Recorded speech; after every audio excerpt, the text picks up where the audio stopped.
तुलसी लगाना भी साइंटिफिक है। तुलसी सबसे छोटा पौधा है जो 24 घंटे ऑक्सीजन देता है, बाकी पौधे रात को कार्बन देने लग जाते हैं, दिन में ऑक्सीजन देते हैं। बट तुलसी, पीपल, बट ऐसे कुछ पेड़ छोड़कर 24 घंटे ऑक्सीजन देते हैं। ये हम सिद्ध नहीं कर रहे हैं, साइंस ने सिद्ध किया। साइंस ने आज सिद्ध किया, ऋषि मुनियों ने लाखों साल पहले सिद्ध कर लिया था। इसलिए वो तुलसी से प्यार करते थे, तुलसी की माला गले में पहनते थे, क्योंकि पॉजिटिविटी तुलसी में ज्यादा है। रुद्राक्ष में पॉजिटिविटी ज्यादा है। तुम्हारे बाप दादे मूर्ख नहीं थे जो रुद्राक्ष पहनने का कहते थे, तुलसी पहनने का। तुलसी में पॉजिटिविटी ज्यादा है। माला जपने का क्यों कहा गया?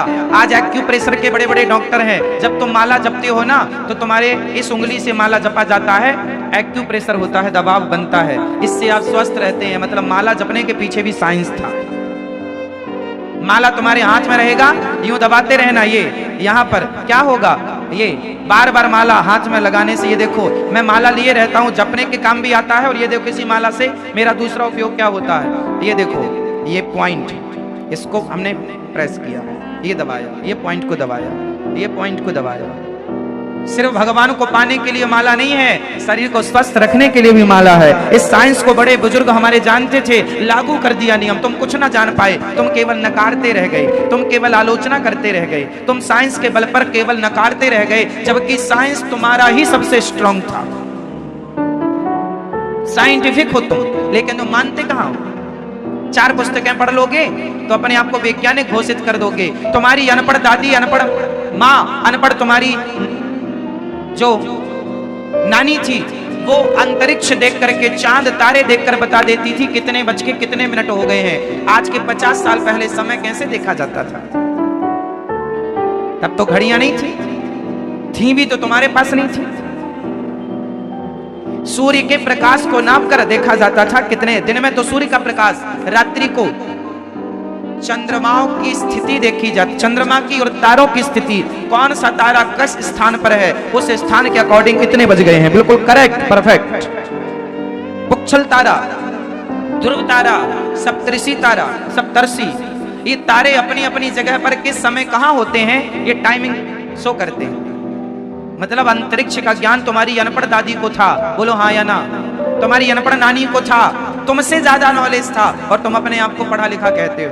और वो आज तुम पढ़े लिखे होकर भी तुम सूर्य के प्रकाश से समय नहीं बता सकते, तुम्हारी अनपढ़ दादी नानी बता सकती थी। मतलब कितना साइंस था हमारे देश में। हमारी अनपढ़ दादी भी साइंटिस्ट थी, यदि इस भाषा को हम यूज करें तो।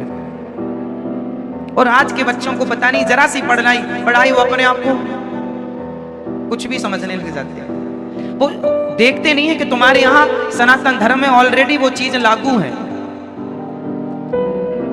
हाँ या ना?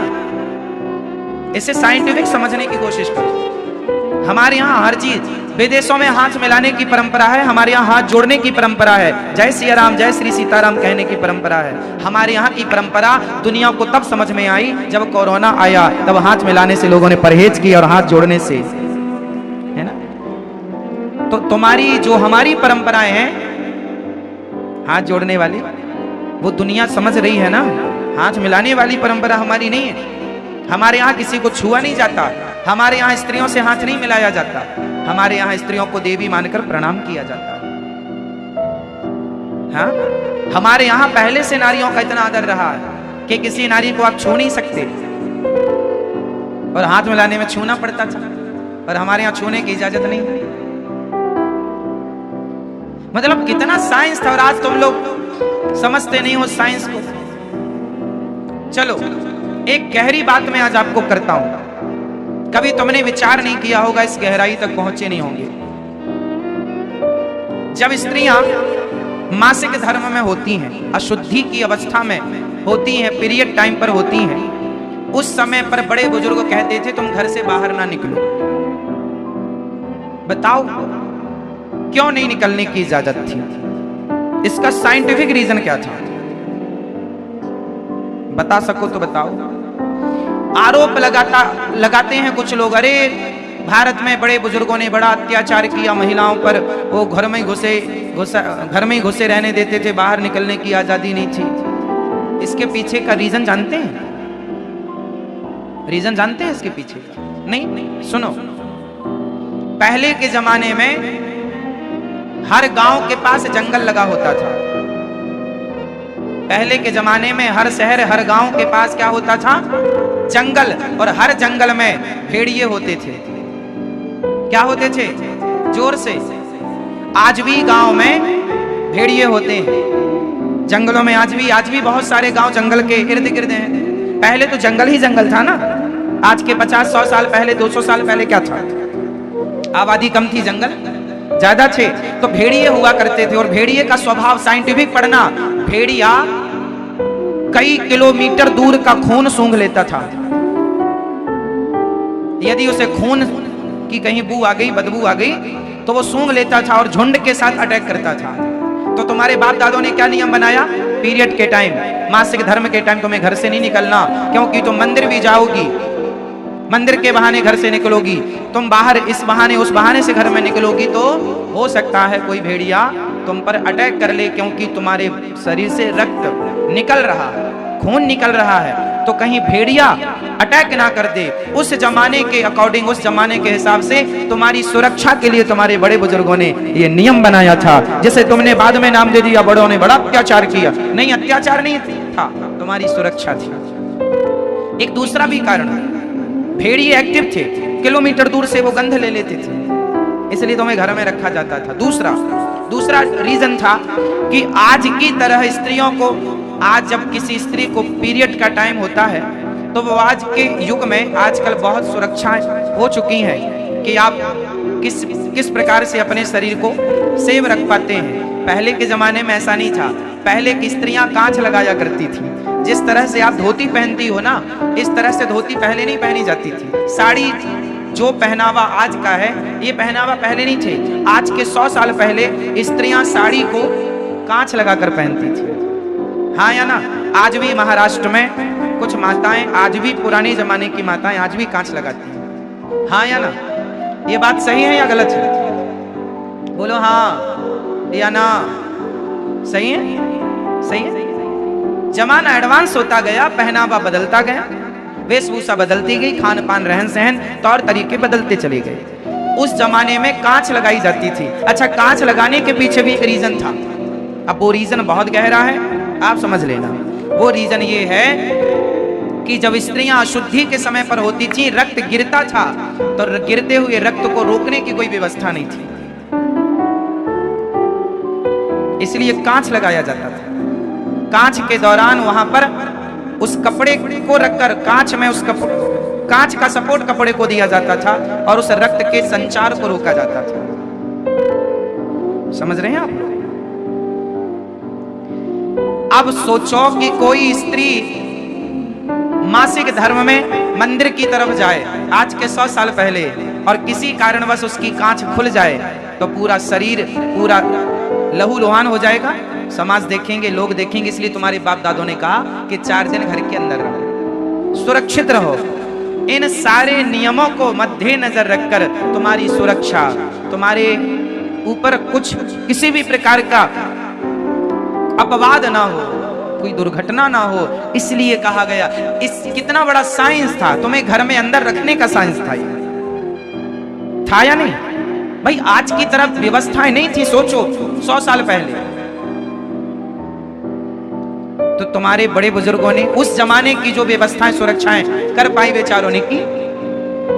इसलिए कभी भी अपने धर्म, अपनी संस्कृति को गहराई से समझो, जानो, और अपने बड़े बुजुर्गों के उन नियमों का पालन करो जो बनाया गया था। आज के युग में तो आप देखो, आप बाहर रहते हैं, घूमते फिरते हैं, दूर से भगवान का दर्शन भी कर लीजिए, स्पर्श ना करो पर दूर से दर्शन कर लो, कथा सुन लो, कोई आपत्ति नहीं। कुल मिलाकर आपको अपने धर्म को समझना पड़ेगा, आपको अपनी संस्कृति समझनी पड़ेगी। इस धरती की सबसे पहली पुस्तक कौन सी है? सबसे पहली, सबसे पुरानी लिखावट कौन सी है? सबसे पुराने हैं वेद।